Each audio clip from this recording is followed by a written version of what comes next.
Bismillahirrahmanirrahim. Bismillahirrahmanirrahim. Assalamualaikum warahmatullahi ta'ala wabarakatuh. Harta yang disimpan di brankas akan habis tak bersisa. Harta yang disimpan di langit akan selalu kekal abadi selamanya. Saya mengajak kepada seluruh muhsinin untuk membantu pembebasan lahan guna mendirikan pesantren tafsir Al-Quran Ibnul Azhar yang dipimpin oleh saudara kami, guru kami, Al-Ustadz Ad-Duktur Al-Fadil Al-Ustadz Bitoh Purnomo LCMA. Beliau alumni Al-Azhar sama seperti saya dan Ustadz Abdul Somad. Insya Allah atas rekeningnya atas nama Sahabat Sampai Surga ya. Kita butuh berapa Ustadz? 10.000 meter. 10.000 meter persegi. 1 meternya 100.000. Saya mengajak kepada 10.000 orang muhsinin untuk menyumbang 100.000 rupiah. Ayo kita kejar surga dengan cara berinfak di jalan yang benar, yaitu di jalan ilmunya Rasulullah Sallallahu Alaihi Wasallam. Saya Gis bin Abdurrahman Assegaf. Astaudi'akumullah. Assalamualaikum warahmatullahi ta'ala wabarakatuh.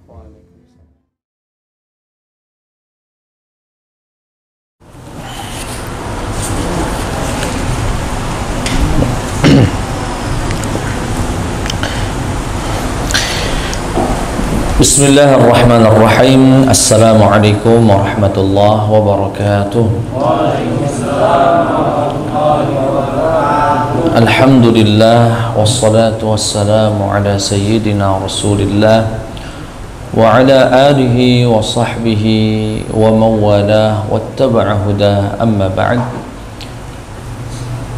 Jamaah yang dimuliakan Allah Subhanahu wa taala, alhamdulillah kembali kita bisa berjumpa selepas Ramadan. Semoga apa yang kita laksanakan ini diridhoi oleh Allah Subhanahu wa taala. Dan yang hadir di sini, jika ada yang sakit semoga Allah sembuhkan.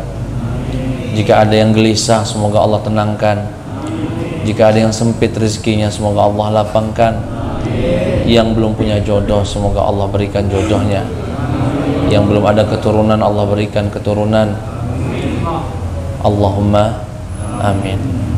Salawat beriring salam tercurahkan kepada junjungan Nabi Muhammad sallallahu alaihi wasallam.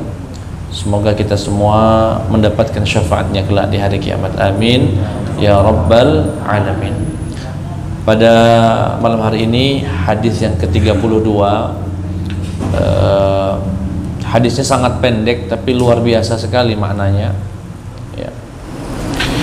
Bismillahirrahmanirrahim. An Abi Sa'id bin Sinan al-Khudri radhiyallahu anhu anna Rasulullah sallallahu alaihi wasallam qala la darara wa la dirar. Hadisnya cuma itu. Semoga bisa hafal semua yang hadir di sini. Hadisnya la darara wa la dirara. Sekali lagi, la darara wa la dirara. Sekali lagi, la darara wa la dirara. Sangat pendek tapi maknanya luar biasa. Artinya apa? Ya, ini beragam sekali tafsir di antara para ulama terkait makna la darara wa la dirar. Ada yang mengatakan tidak boleh membahayakan diri sendiri dan tidak boleh membahayakan orang lain. Ada yang begitu. Kalau di dalam kitab ini sendiri kata beliau makna yang paling kuat wal masyhur anna bainahuma farqan ya wala'alla arjahaha, dan yang paling kuat ya semoga saja ini yang paling kuat, anna ad-darar an yalhaqa adhan bima lam yu'zih wad-dirar an yalhaqa adhan biman qad adzahu ala wajhin ghairi masyru'. Jadi la darar, janganlah kamu membahayakan orang yang tidak punya salah dengan kamu, yang tidak pernah menyakitimu, dan jangan juga membahayakan orang yang membahayakanmu.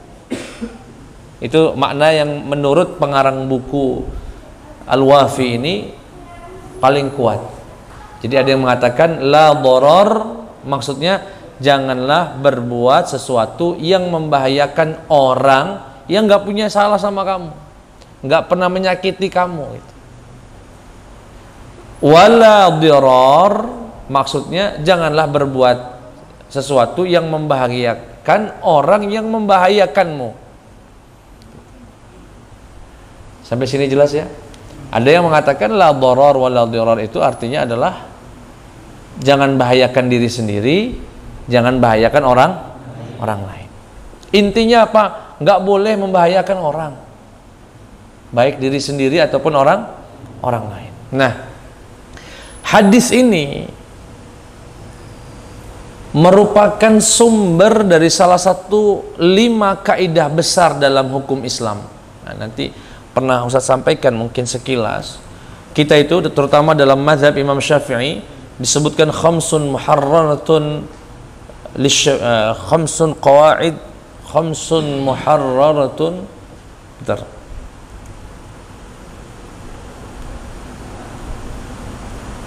Khamsun muharraratun lisyafi'i biha takunu basira. Ada 5 kaidah besar bagi seorang madhab Imam Syafi'i. Itu kalau dia menguasainya, itu insya Allah akan menjadi orang yang alim dalam madhab Imam Syafi'i. Jadi hampir seluruh hasil ijtihad hukum dalam madhab Imam Syafi'i itu kembalinya kepada 5 kaidah itu.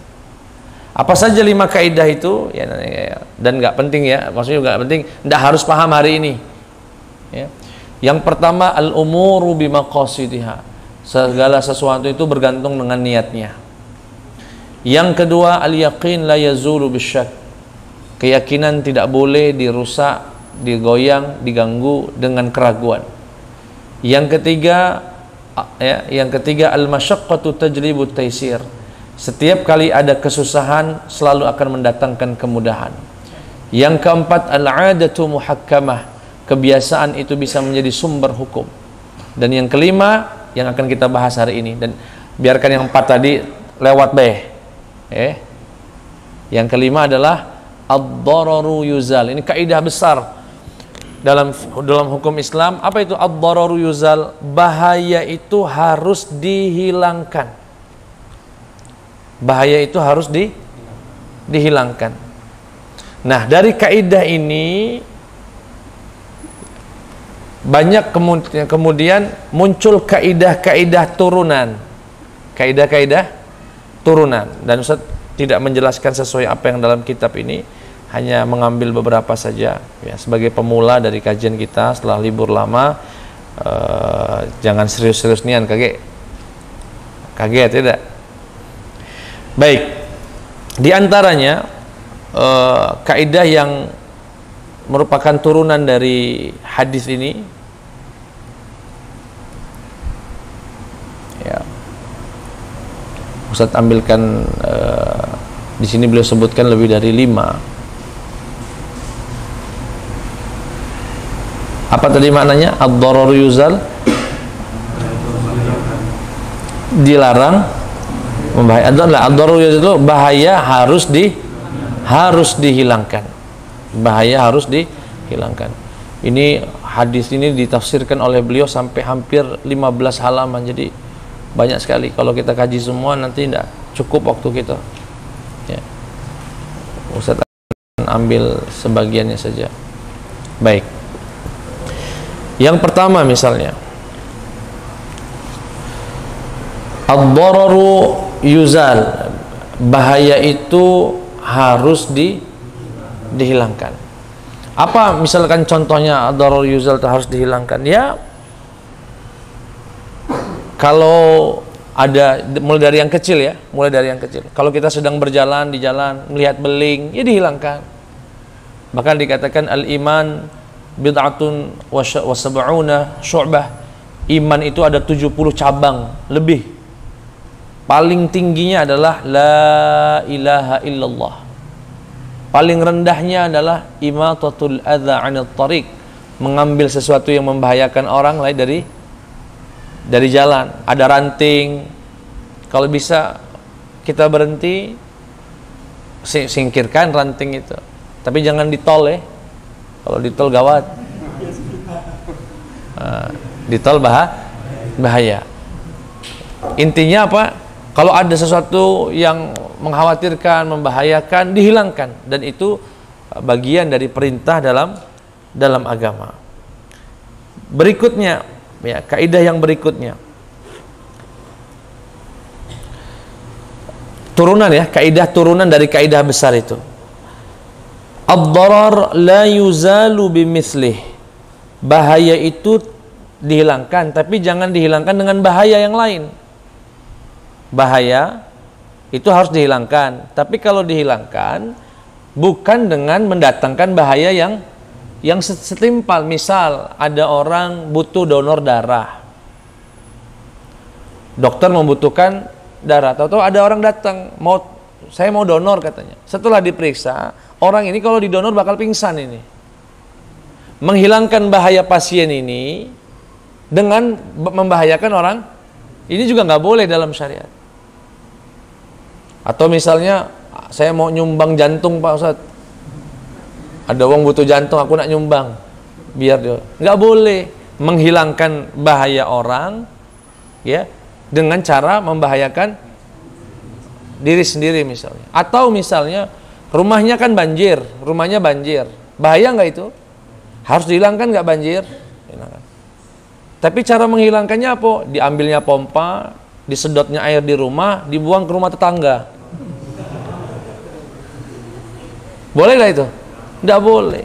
Ad-darar la yuzalu bidharari mithlih. Bahaya itu memang harus dihilangkan. Tapi kalau mau dihilangkan bukan dengan cara bahaya yang setimpal, gitu ya, bahaya yang sama, nggak boleh. Ya. Contoh lain misalnya dalam kaidah ini,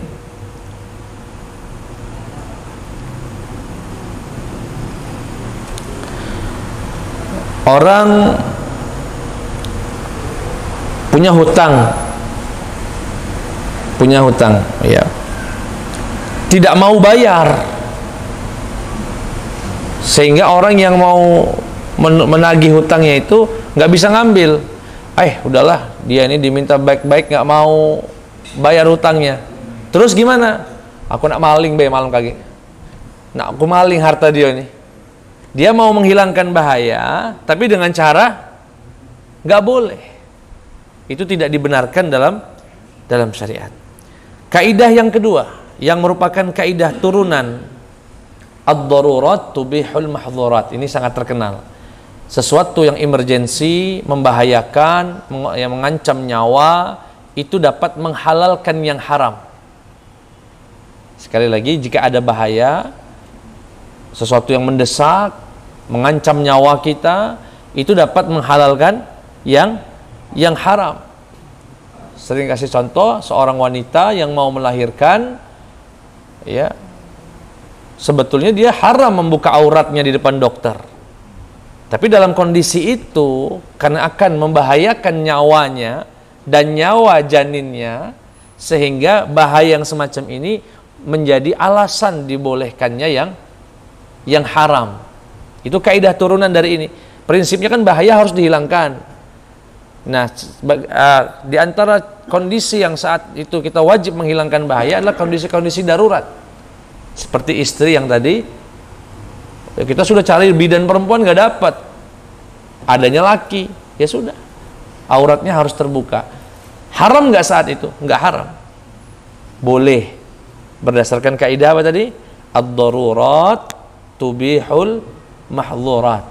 Kedaruratan itu menghalalkan yang dilarang oleh agama. Antum makan duren, nggak bagi-bagi ustadz misalnya, keselak durennya, nyangkut di sini. Nah, gara-gara tidak bagi-bagi tadi, nyangkut di sini.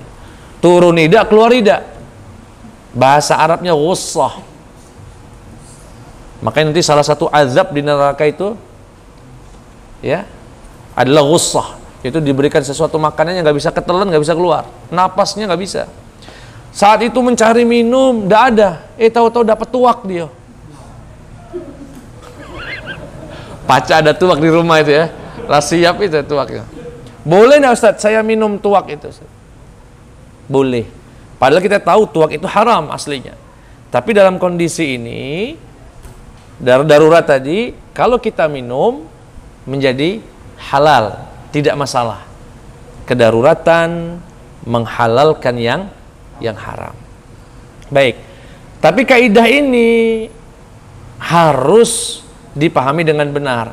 Bagaimana caranya? Ditambah kaidah penjelas. Apa itu kaidah penjelas? Dan mungkin kayaknya pernah satu ketika saya jelaskan juga. Ad-darurat tuqaddaru biqadariha. Sesuatu yang boleh karena darurat, gitu ya. Sesuatu yang boleh karena darurat, maka menjadi tidak boleh kalau daruratnya sudah hilang. Artinya kedaruratan itu harus dikadar sesuai dengan kedaruratannya. Misalnya, mohon maaf, kita mau disuntik, kata dokter, perempuan pula dokternya, Pak, ini suntiknya nggak bisa di tangan, harus di, mohon maaf, pantat misalnya. Ya dah. Kira-kira suntik itu berapa luas yang mau disuntik itu? Paling segini, paca Kalau dibuka sedikit, paca. Kata Pak Ustadz, aku pernah dengar, ini kan darurat. Aku boleh membuka aurat. Dibukanya kalau celana itu. Nggak boleh. Kenapa? Kedaruratan itu harus dikadar sesuai dengan daruratnya. Wanita tadi, seorang dokter tadi, harus melihat aurat laki-laki itu di bagian pantatnya. Ya sudah, dibuka dikit, baik, tusuk, tutup lagi. Termasuk wanita yang, mohon maaf, mau melahirkan tadi. Dia memang diizinkan untuk membuka auratnya. Tetapi kan yang dibutuhkan itu kan, mohon maaf, setengah ke bawah. Untuk proses persalinan tadi. Itu dilarang dokter tadi membuka seluruh tubuh wanita tadi. Kenapa? Yang sini nggak darurat dibuka. Sampai sini jelas ya? Minum tadi, minum tuak tadi. Ya kan? Keselak apa tadi? Biji apa tadi? Duren. Untung nggak kedondong. Tahu kedondong nggak? Oh, tambah saro ya. Ini biji duren. Ya. Keselak dia. Nggak dapat apa-apa. Dapatlah tuak tadi. Dalam kondisi darurat ini halal nggak minum tuak tadi? Halal. Karena kedaruratan menghalalkan yang haram. Tapi ingat, dikadar sesuai sesuai kedaruratan tadi. Artinya, mohon maaf, begitu tegukan yang pertama gelegek turun sesenti itu biji duren tadi. Tegukan kedua turun 2 senti, tegukan yang ketiga masuk. Aman ya, sudah selesai daruratnya. Tanggung nian Pak Ustadz, lah dibeli. Dia minum. Yang tanggungnya itu haram. Kembali menjadi haram. Tidak boleh. Pak Ustadz, aku ini nak bayar biaya rumah sakit, uang tua Ustadz, tidak kata duit. Boleh tidak aku minjem bang tetangga saya, tapi ada bunganya. Rentenir. Aku lah minjem sana sini tidak dapat Ustadz. Minjem keluarga nggak ada, sudah menjual barang ini barang itu tidak laku.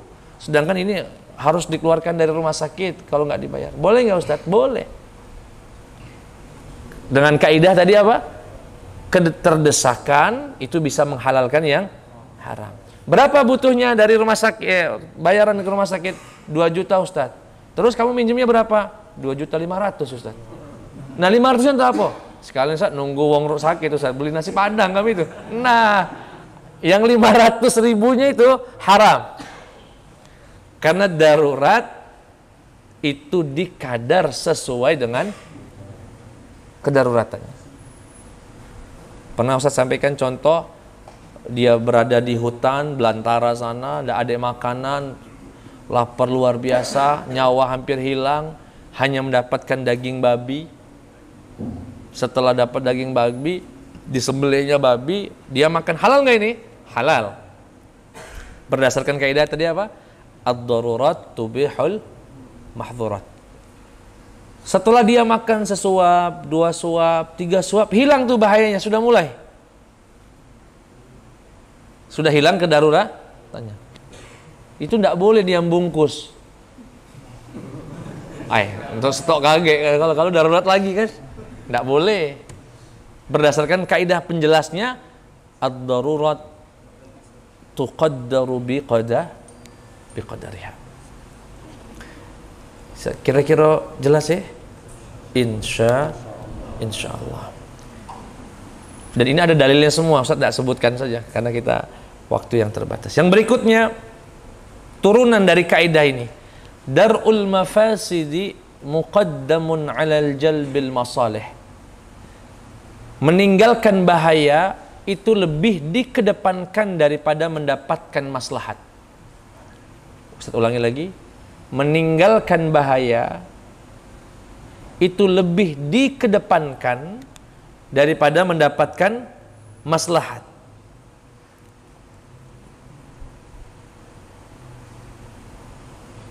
Contoh, kumur-kumur saat berpuasa. Kumur-kumur saat berpuasa. Ada maslahatnya nggak kita kumur-kumur saat berpuasa? Saat berwudu, ada maslahatnya mendapatkan pahala. Tetapi dia khawatir ketelan, membahayakan puasanya. Ketika dia dalam kondisi harus memilih apakah mengambil maslahat pahala sunnahnya kumur-kumur atau dia mengorbankan kewajiban puasa, maka saat itu kaidah berlaku, menghindari bahaya lebih dikedepankan daripada mendapatkan maslahat. Sampai sini jelas ya? Antum sakit di bulan Ramadan, pengen puasa di bulan Ramadan, bagus nggak? Bagus, pahala. Tapi kata dokter, kalau bapak paksa puasa pak, ya pak ya, bapak ini nggak akan sembuh penyakitnya, harus minum obat itulah, misalnya. Nah saat dalam kondisi itu, meninggalkan bahaya lebih dikedepankan daripada mendapatkan maslahat. Orang tua yang sudah nggak bisa berdiri, gemeter kalau sholat berdiri. Dia pengen, enggak Ustaz, saya pengen berdiri aja, nggak apa-apa, jatuh lah, aku pingsan lah. Jangan pak, bapak pingsan kami yang repot. Dia ingin mendapatkan maslahat pahala sempurna berdiri, tapi di waktu yang sama dia membahayakan dirinya, bahkan orang lain. Dalam kondisi ini menghindari mafsadah, keburukan lebih dikedepankan daripada mendapatkan maslahat.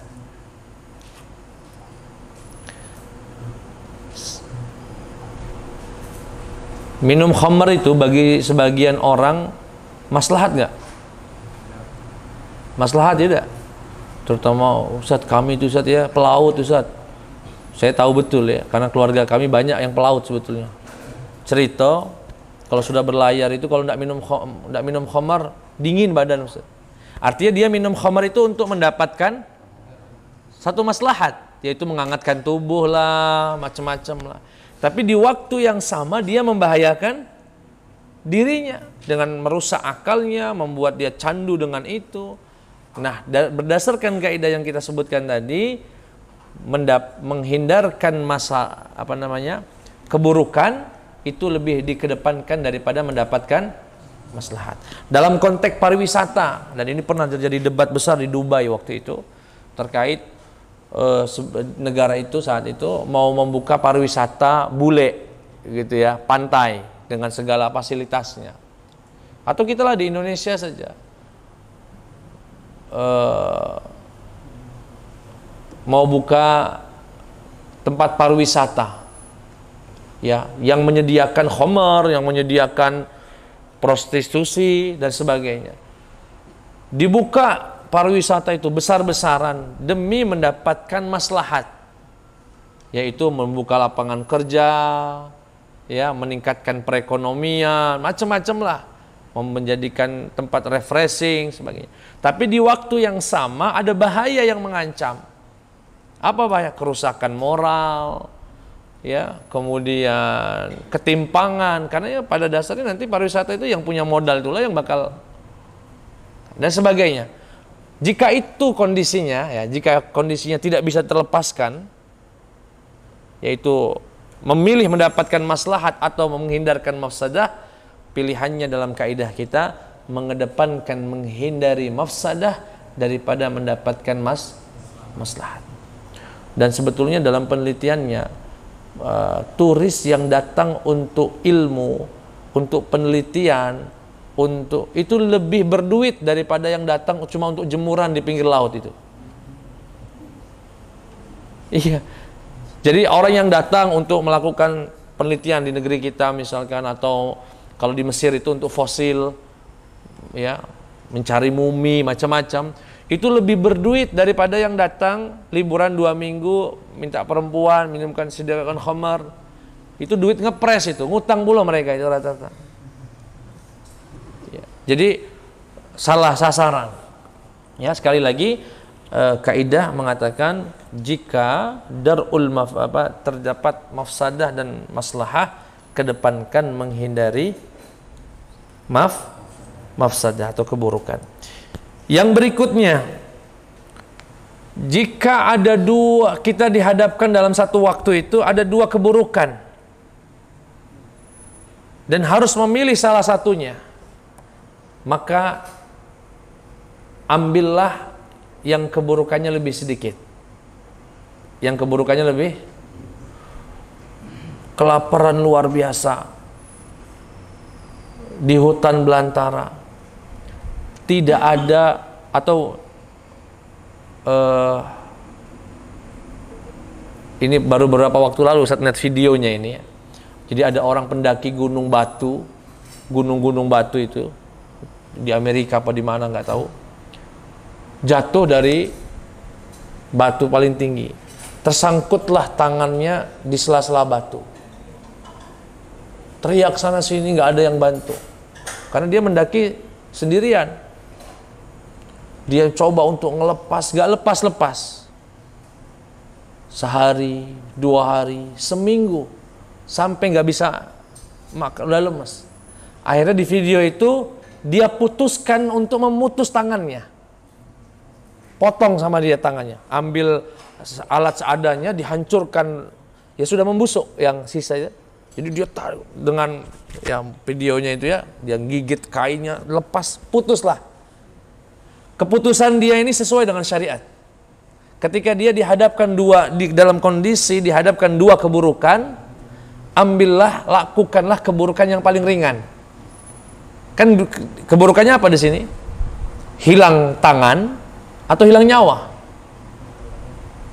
Ya jelas syariat menganjurkan potong tangannya.